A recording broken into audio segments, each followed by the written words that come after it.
Donc, effectivement, j'aimerais introduire la notion de trou noir qui va être développée dans les 3 exposés suivants. Vous voyez ici les visages de certains des créateurs de ce que l'on appelle aujourd'hui un trou noir, en commençant par Einstein qui a créé la théorie qui les prédit, Schwarzschild dont on va parler, Oppenheimer qui joue un rôle très important dans l'histoire, Ray J. Wheeler, Kerr et Penrose, entre autres. Donc notre histoire commence pendant la guerre de 14-18. Einstein découvre les équations de la relativité générale en novembre 1915. Il envoie son travail sous forme d'épreuve à un collègue qui était sur le front russe, engagé comme officier dans l'armée allemande, Karl Schwarzschild. Et celui-là, 2 semaines après, trouve une première solution exacte des équations d'Einstein. Ça, c'est l'article de Schwarzschild. Et cette solution, ça c'est un extrait de son article, la voilà, c'est une structure de géométrie de l'espace-temps à 4 dimensions, avec une dimension pour le temps qui a ici un signe plus et 3 dimensions pour l'espace à symétrie sphérique avec ici des signes moins, et il l'a réécrit sous cette forme. On appelle ça aujourd'hui trou noir de Schwarzschild. Remarquons en passant que le mot Schwarzschild lui-même, le nom Schwarzschild veut dire bouclier noir, ce qui est assez remarquable. Donc cette solution est réécrite là, dans des notations plus usuelles, avec un signe moins pour la partie de la géométrie de l'espace-temps qui est liée au temps. Et vous voyez que si la constante grand R indice G ici était égale à 0, vous auriez en fait la géométrie de l'espace-temps plat de Minkowski en coordonnées polaires, r θ phi. Mais toute la différence est contenue dans cette quantité qui a les dimensions d'une longueur, parce qu'elle est divisée par la distance à ce qui devrait être le centre. Cette solution, dans l'esprit de Schwarzschild, représentait la façon dont une masse ponctuelle déforme la géométrie de l'espace-temps. Et elle contient donc cette quantité qui a les dimensions d'une longueur, qu'on appelle rayon de Schwarzschild ou rayon gravitationnel, qui est égale à la masse de cet objet dont on parle, multiplié par la constante de Newton, un facteur 2 et divisé par le carré de la vitesse de la lumière. Mais ce qui a été remarqué dès le début, c'est que ici, vous voyez, il y a l'inverse de 1 moins Rg sur R. Donc quand vous vous approchez de ce qui devrait être le centre de cet objet qui crée cette déformation, il y a quelque chose ici qui vaut 1 sur 0, donc c'est l'infini, et quelque chose ici qui vaut 0. Donc c'est ce qu'on a appelé pendant pratiquement 50 ans la singularité, enfin pendant 50 ans, la singularité de Schwarzschild, et qui n'a pas été comprise pendant 50 ans. Pendant longtemps, d'abord, si vous mettez un peu des chiffres, vous prenez la masse du Soleil, vous multipliez par la constante de Newton, divisé par le carré 1, vous trouvez que ça vaut 3 km. Donc ce rayon où il peut se passer des choses, il est à l'intérieur de la masse du Soleil, donc ça ne joue pas de rôle, puisque c'est pas la solution devrait être en l'absence de matière. Pour la Terre, c'est 1 cm. Donc pendant longtemps, il y a eu une attitude pragmatique et dire, bon, cette singularité, de toute façon, on ne la voit pas, donc elle n'a pas d'importance. Mais en même temps, il y a certaines personnes, en Angleterre, par exemple, Lodge a dit, ah, mais peut-être ça veut dire que si un objet était suffisamment écrasé pour tenir à l'intérieur de ce rayon, la lumière ne pourrait pas en échapper. À Paris, ici, en 1922, il y a eu des discussions entre Hadamard et Einstein sur ce qu'Einstein a appelé la catastrophe d'Hadamard. Qu'est-ce qui se passait si on voyait ça? En même temps, vous voyez, ici, c'est juste un florilège. Pendant des années, jusqu'en 1958, beaucoup d'auteurs ont dit oui, soit il y a une singularité, quelqu'un, le maître avait remarqué qu'elle était mathématiquement fictive, mais les autres disaient que sans doute elle ne peut pas exister dans la nature. Et même après la proposition d'Oppenheimer qui introduit la notion de trou noir, Wheeler, en 1958, a dit que ça n'est pas ça, ça ne peut pas exister dans la nature. Donc pendant 50 ans, on a rejeté l'idée que cette solution un peu particulière puisse être un objet réel dans l'univers. Comment est-ce que petit à petit les gens sont convaincus que ça correspondait à des objets réels dans l'univers? D'abord par des découvertes observationnelles et théoriques en astronomie et en astrophysique. La théorie de l'évolution des étoiles a été étudiée dans les années 20. Il a fallu inclure la relativité restreinte, la mécanique quantique, le principe d'exclusion pour comprendre qu'une étoile morte allait devenir froide, qu'il y avait une masse limite pour les étoiles mortes, une masse limite d'abord pour les naines blanches, puis après pour des étoiles qui ne contiendrait que des neutrons, un stade encore plus ultime. Le concept d'étoile à neutrons est arrivé en 1934. Ce n'est qu'en 1938 que Bethe a compris en fait l'origine de l'énergie nucléaire, de la chaleur des étoiles. Et le travail très important est de 1939 d'Oppenheimer avec 2 étudiants. Un premier montrant que les étoiles à neutrons, qui étaient l'objet étoile morte le plus massif et le plus dense possible, allaient avoir une masse limite, qu'une étoile à neutrons ne peut pas avoir une masse plus grande que quelque chose. Et dans un deuxième travail, il a dit, mais si on va au-delà de cette masse limite, je prends la masse limite, je rajoute un neutron, qu'est-ce qui se passe? Et c'est là où Oppenheimer a compris, même si ça n'a pas été compris immédiatement, ce qu'on appelle aujourd'hui trou noir. Mais dans l'intervalle, d'autres découvertes théoriques et observationnelles en astronomie ont joué un rôle essentiel. En 1963, la découverte de quasars, c'est-à-dire le fait que des objets très lointains sont très lumineux. Aujourd'hui, on interprète ça comme des trous noirs supermassifs. Dès 1963, on a dit peut-être c'est la source d'énergie, c'est ce qui se passe autour d'un trou noir supermassif au centre d'une galaxie. Reuter a découvert une solution plus générale que la solution de Schwarzschild qu'on appelle aujourd'hui trou noir de Kerr, qui contient un deuxième paramètre qu'on interprète comme le moment cinétique, le moment angulaire en franglais, la quantité de rotation de ce trou noir. L'école russe, avec Doroshkevitch, Zeldovich, Novikov, a joué un rôle essentiel pour comprendre que c'était des objets physiques. La découverte des pulsars observationnels a montré qu'il existait vraiment des étoiles à neutrons dans l'univers. Et puis, petit à petit, les gens se sont habitués à penser conceptuellement et mathématiquement la structure de l'espace-temps au voisinage de ce qu'on appelle aujourd'hui trou noir, dans les années finalement 68-69. Puis, il y a eu la découverte de sources X binaires, de sursauts gamma. Tout ça poussait à l'idée que ces objets existent vraiment dans l'univers, jusqu'en 2015, et j'en parlerai après, où on a eu une preuve très directe de l'existence de trous noirs, et on a vu des structures liées aux trous noirs. Maintenant, j'aimerais définir un trou noir. Alors, souvent, on donne une définition naïve des trous noirs, qui en fait remonte à l'anglais Mitchell et à Laplace, qui utilise le concept de vitesse de libération. Vous savez que si vous voulez propulser un objet à partir de la surface de la Terre, si vous le jetez avec une vitesse radiale en haut de plus grande que 11 km par seconde, elle va partir à l'infini. Donc il y a une vitesse de libération pour tout objet de masse m et de rayon r donné par cette formule. Si la vitesse de libération est plus grande que la vitesse de la lumière, ça veut dire que la lumière ne peut pas partir de cet objet, donc ça serait un corps obscur.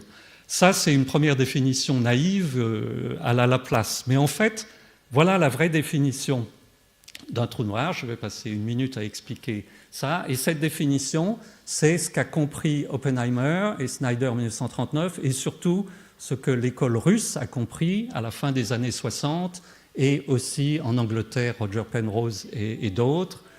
Ça, c'est Zeldovich et Igor Novikov. Donc, ça, c'est un diagramme d'espace-temps.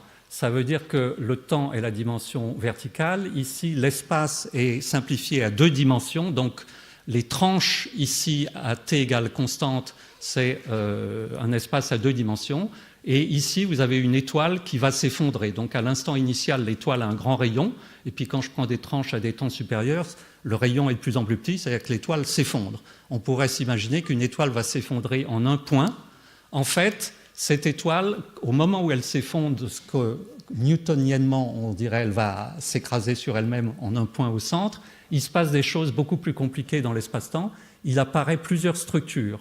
La première structure qui définit la surface du trou noir, c'est que dans cette région d'espace-temps, si vous émettez un rayon lumineux depuis ce qui est le centre de l'étoile en effondrement, ce rayon lumineux, au lieu de partir à l'infini, il se déplace à la vitesse de la lumière, mais il n'arrive pas à sortir. Et en fait, ce rayon lumineux, qui est un flash qui forme une sphère, va faire une bulle de lumière qui fait du surplace. Vous voyez que cette bulle de lumière, elle, après être partie, elle reste et son rayon ne grandit plus. Donc en fait, ça c'est la définition de la surface d'un trou noir. C'est une bulle de lumière qui fait du surplace parce qu'elle essaye de sortir. Localement, elle part à la vitesse de la lumière, mais tout se passe comme si l'espace était devenu fluide et s'écoulait à l'intérieur, et donc cette bulle n'arrive pas à sortir parce que l'espace s'effondre lui-même. Ça, c'est dans la théorie d'Einstein, mais ça, c'est une représentation mathématique de la solution de Schwarzschild prolongée analytiquement. encore plus intéressant, à l'intérieur de cette structure, c'est-à-dire quand vous rentrez dans le trou noir, il n'y a pas un point au centre où il y a une espèce, toute la masse serait concentrée, il y a quelque chose d'infini. En fait, cette zone noire ici veut dire que l'espace-temps se déchire, l'espace-temps a dépassé sa limite d'élasticité, il n'y a plus d'espace-temps. L'espace-temps s'arrête, c'est un bord d'espace-temps. Donc à l'intérieur du trou noir, il y a l'inverse temporel d'un Big Bang, c'est-à-dire un Big Crunch, un arrêt du temps et de l'espace. Ça, c'est mathématiquement, tout ça a été inclus dans la formule écrite par Schwarzschild 2 semaines en décembre 1915, même s'il a fallu beaucoup de temps pour le comprendre. Mais surtout, pendant longtemps, le trou noir a été conçu juste comme une espèce de puits de potentiel gravitationnel. C'est un endroit où il y avait de la masse. Donc, vu de l'extérieur, ça continue à attirer les corps autour.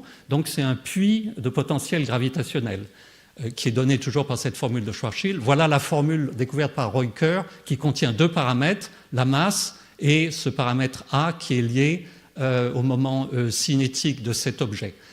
Parmi les premières personnes qui ont compris qu'un trou noir, ce n'était pas juste une solution mathématique, des équations d'Einstein, mais que c'était un objet physique, c'est-à-dire quelque chose avec lequel on va pouvoir penser physiquement, c'est Rejje et Wheeler qui ont, en 1957, Tullio Rejje donc, et John Wheeler, qui ont eu l'idée de se dire, mais pour savoir si c'est un objet physique, il faut savoir s'il est stable, donc je vais le perturber, je vais le bouger un peu, et voir s'il il part à l'infini, il se disloque de façon exponentielle, ou si c'est stable, comme une cloche que je cogne, et si elle vibre, j'ai là un objet qui vibre et qui retourne à l'équilibre. Et ils ont commencé ce travail en 1957, qui a été terminé en fait par l'Indien Vishveshvara, qui a découvert que quand vous perturbez un trou noir, en fait, il y a des modes de vibration amortis, comme les modes de vibration d'une cloche. Si vous avez une cloche, vous la cognez, elle va vibrer avec un certain nombre d'harmoniques, enfin qui ne sont pas des bonnes harmoniques d'ailleurs, qui sont des modes propres, mais qui vont être amortis parce que ça perd de l'énergie sous forme d'ondes à l'extérieur. Donc ça montrait qu'un trou noir est un objet physique sur lequel on peut agir avec des modes de vibration. La prochaine étape, après une suggestion de Penrose, est due à Christodoulou et Ruffini en 1970, qui ont dit un trou noir a une masse, un certain moment cinétique, je vais peut-être pouvoir faire changer la masse et le moment cinétique en faisant tomber dans le trou noir des particules qui auront une certaine énergie, un certain moment cinétique, une charge électrique aussi, et voir quelle est la réponse du trou noir. Et en faisant ça, ils ont trouvé une formule qui s'appelle la formule de masse du trou noir, qui dit que le carré de la masse d'un trou noir peut s'écrire sous cette forme-là, c'est-à-dire elle a une fonction du moment cinétique. Vous voyez, ça c'est comme un terme d'énergie cinétique. Quand le trou noir tourne, il y a une quantité d'énergie comme I oméga carré liée à son moment cinétique. Ça c'est un terme d'énergie coulombienne. S'il est chargé électriquement, il y a une quantité d'énergie électrique. Et ça, c'est un terme supplémentaire, la masse dite irréductible. Et ce qu'ils ont démontré, ce qui est le contenu de cette formule, c'est que quand vous perturbez un trou noir en lui faisant tomber des particules dedans, cette masse irréductible ici ne peut qu'augmenter. C'est-à-dire, elle n'évolue que dans un sens. On peut l'augmenter, mais jamais la diminuer. Très bien. Du coup, il y a quelque chose d'irréversibilité. En même temps, la conclusion, c'était que les trous noirs sont les plus grands réservoirs d'énergie libre de l'univers, en ce sens qu'ils peuvent stocker jusqu'à 29% de leur énergie de masse, E égale mc2, sous forme d'énergie cinétique de rotation, qui en principe peut être extractable, comme extrayable, comme si vous avez un corps qui tourne, vous pouvez lui extraire l'énergie de rotation. Même chose pour un trou noir. Après, la physique des trous noirs a été étudiée plus profondément dans les années 70.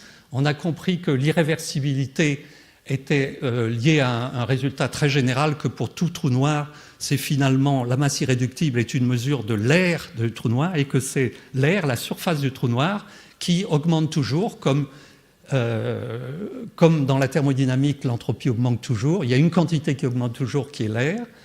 Il y avait un analogue du premier principe de la thermodynamique, puis des lois plus précises ont été trouvées, en particulier un trou noir satisfait une loi d'Ohm, comme il a été trouvé dans les années 78. Par exemple, si vous pouvez faire rentrer un courant électrique par le pôle nord, vous faites sortir le courant électrique en injectant des charges de signes opposés qui rentrent dans le trou noir par le pôle sud, et vous avez une différence de potentiel V qui est égale à R fois I, la loi d'Ohm, le potentiel et la résistance fois I, avec une résistance du trou noir que vous pouvez calculer exactement comme si la surface du trou noir avait une résistivité surfacique égale à 377 ohms. Et ça, c'est un résultat exact. En fait, ça veut dire 377 ohms, ça veut dire 4 pi, comme je l'ai appris de Rocard, père, grand-père. D'autres lois aussi irréversibles du trou noir concernent la viscosité d'un trou noir. Il a été possible de montrer que les trous noirs satisfaisaient, et là je montre quelques équations, voilà pour ce dont je viens de parler qui sont les lois d'Ohm, V égale RI, voilà la formule qui donne la résistance du trou noir qui est de l'ordre de 30 ohms, qui vaut 1 en fait dans les bonnes unités. Vous avez une loi d'Ohm à la surface du trou noir, voilà 4pi vaut 377 ohms. Une partie des équations d'Einstein, exactes, qui viennent de la théorie d'Einstein, s'écrivent comme ça. Et quand vous regardez cette équation, vous vous rendez compte que c'est l'équation de Navier-Stokes et que vous pouvez lire dans cette équation quelle est la viscosité de surface du trou noir et vous trouvez un nombre exact, elle vaut 1 sur 16 pi, en unité où la constante de Newton vaut 1.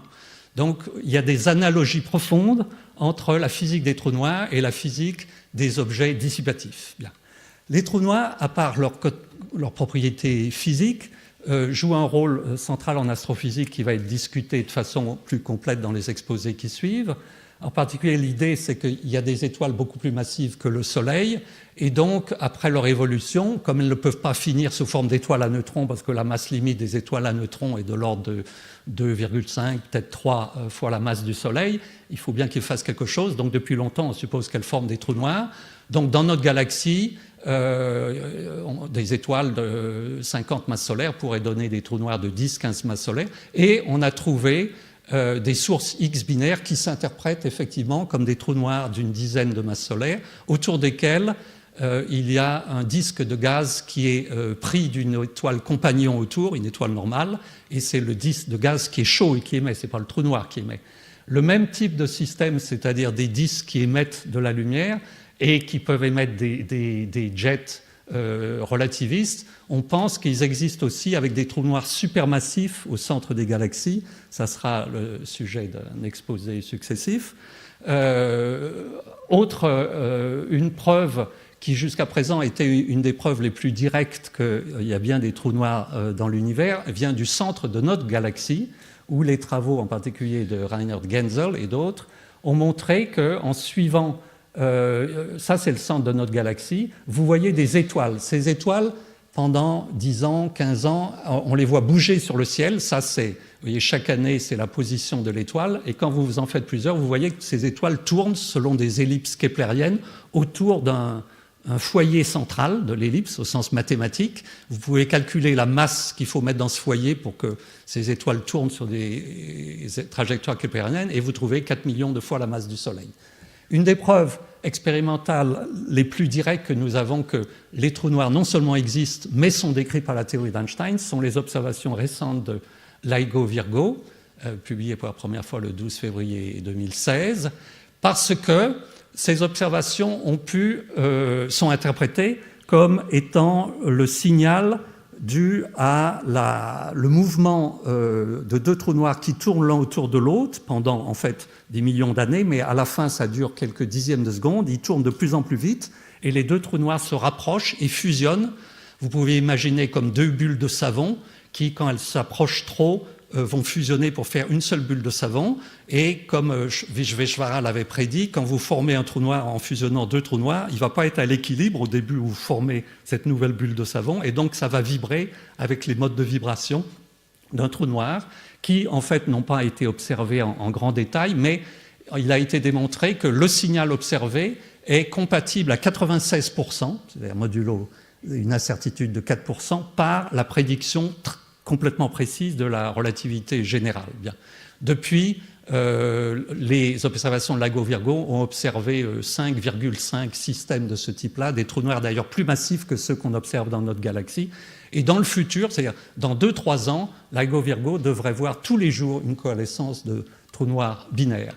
Juste une introduction aux propriétés quantiques du trou noir qui vont être développées dans l'exposé suivant. C'est une idée qui remonte au jeune physicien Jacob Bekenstein, qui était du Mexique originalement et qui est ensuite allé en Israël, où il est mort récemment. Jacob Bekenstein a repris le résultat de Christodoulou, Ruffini et Hawking, qui avait une quantité dans la physique des trous noirs qui augmentait tout le temps.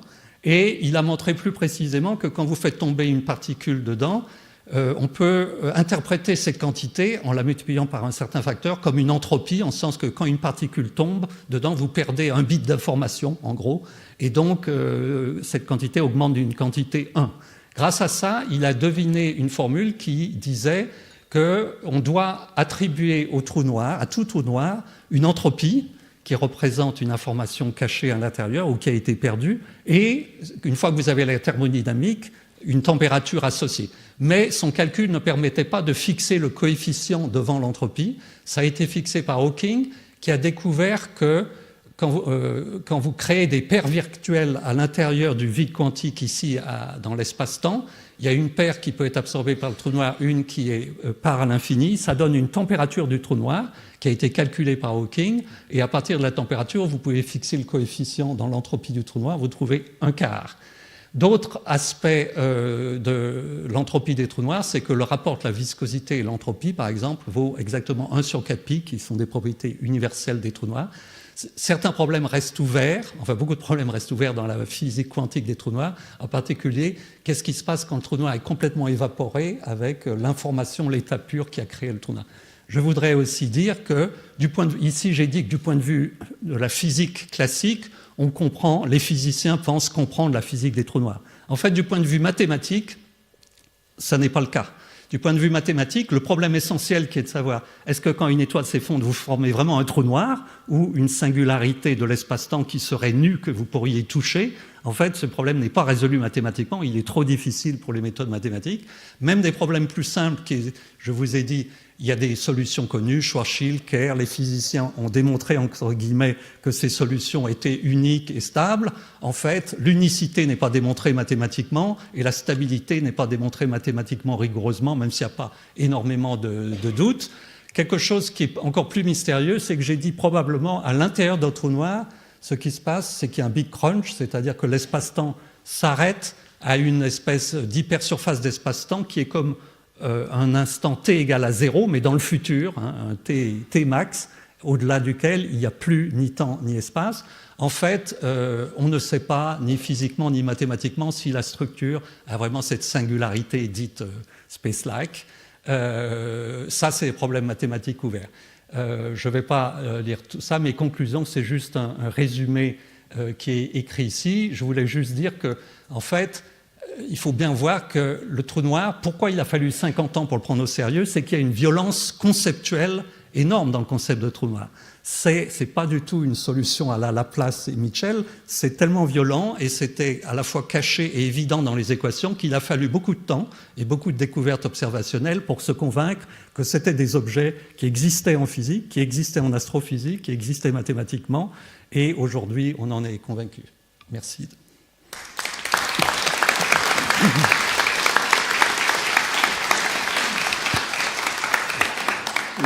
Merci pour cette introduction. On va passer à des questions. Je pense qu'on a le temps, une dizaine de minutes de questions. Donc, qui veut commencer? Donc, Alain Aspect, de ce côté-ci. Une question très naïve. Est-ce que la solution de Laplace, ou le rayon de Laplace, avait un ordre de grandeur correct ou ça n'a absolument rien à voir? Non seulement il a un ordre de grandeur correct, mais même le facteur 2 est correct. Voilà. Si tu fais le calcul d'une certaine façon, c'est le bon rayon. La vitesse de libération donne exactement le rayon de Schwarzschild. La physique est formidable. C'est l'analyse dimensionnelle dans ce cas-là qui est formidable. De ce côté-ci. Oui. Je voudrais savoir si jamais, entre le rayon de Schwarzschild, qui n'est pas une réalité physique, qui est une réalité en dessous, tout tombe, au-dessus, ça peut orbiter. Est-ce qu'entre ce rayon de Schwarzschild, cette sphère de Schwarzschild et la singularité, qu'est-ce qu'il y a? Est-ce qu'il n'y a que du vide? Est-ce qu'il peut y avoir des fluctuations du vide? Qu'est-ce qu'il y a entre la singularité centrale et le volume de Schwarzschild? Alors, quand on rentre à l'intérieur, d'abord, vu de l'extérieur, c'est une sphère, il y a une sphère au sens géométrique qui a une surface finie. À l'intérieur, formellement, il y a un volume infini d'espace. C'est-à-dire, dans l'espace, vous pouvez aller très loin, mais en revanche, c'est très limité dans le temps. Pour un trou noir de 10 masses solaires, vous avez 10-4 secondes, un dixième de milliseconde avant que le temps s'arrête, c'est-à-dire qu'il n'y ait plus de temps. Voilà ce qu'il y a à l'intérieur. Du vide, mais qui ne dure pas longtemps. Au niveau classique. Pierre Léna, donc ici à droite. La matière dont tu as qualifié la masse, est-ce qu'on peut différencier entre de la matière baryonique et de la matière noire? Non. Une fois qu'un trou noir est fermé, par exemple, si on forme un trou noir avec des baryons ou des antibaryons aussi, il n'y a pas de différence. L'information que c'était des protons, des antiprotons, des neutrons ou des anti est totalement perdue. Et aussi, si la matière noire est faite de particules massives, si tu formes un trou noir avec de la matière noire, tu ne sauras pas si ça a été fait de matière noire ou de neutrons. S'il n'y a pas de charge conservée que tu peux voir, ce qui n'est pas prévu.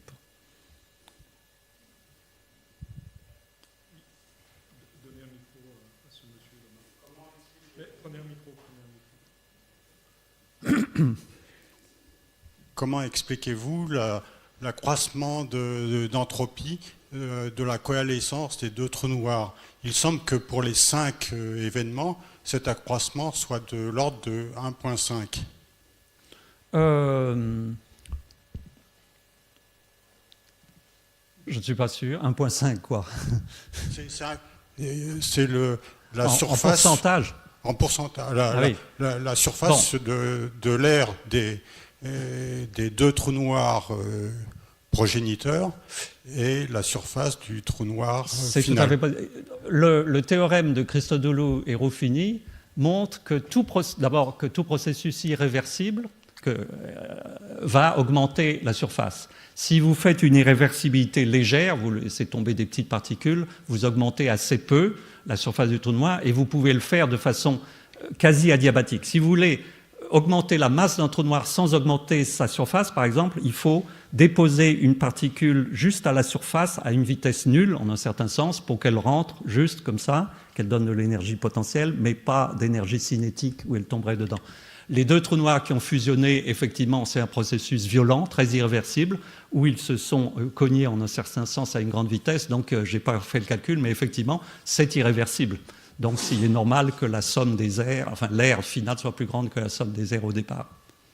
Oui, mais pourquoi elle est la même pour les 5 ou 6 Ah non, événements? ça c'est juste de l'analyse dimensionnelle. La plupart, la dépendance par rapport au rapport de masse, okay, il y a une dépendance, ça dépend du rapport de masse. Si vous faites tomber un tout petit trou noir dans un grand, ça ne va pas être la même augmentation fractionnaire de l'air.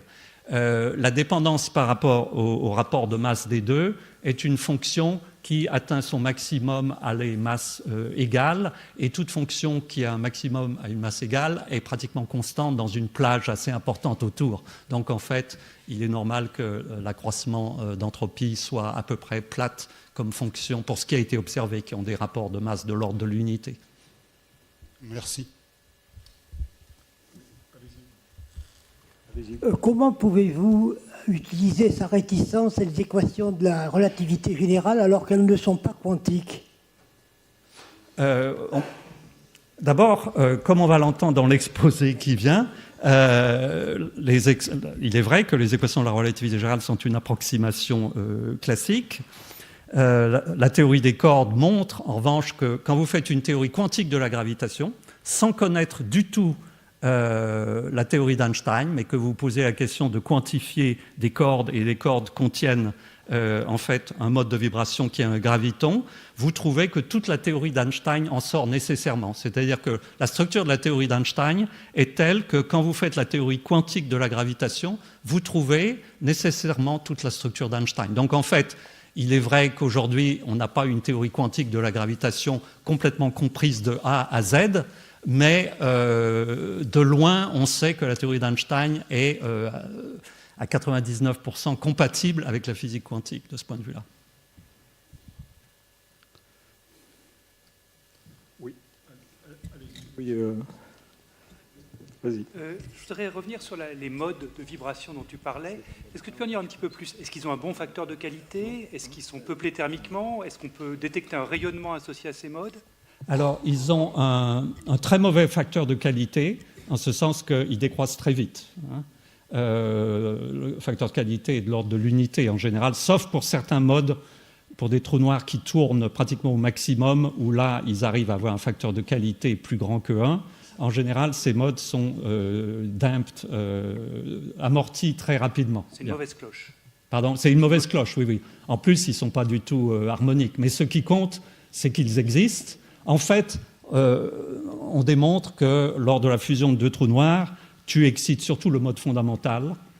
Pendant un bref moment, il y a 5 ou 6 modes qui sont excités, mais qui se décroît encore plus vite. Donc, celui qui reste une fois un facteur de vibration du premier, c'est le mode fondamental. Donc, c'est surtout celui que tu vois.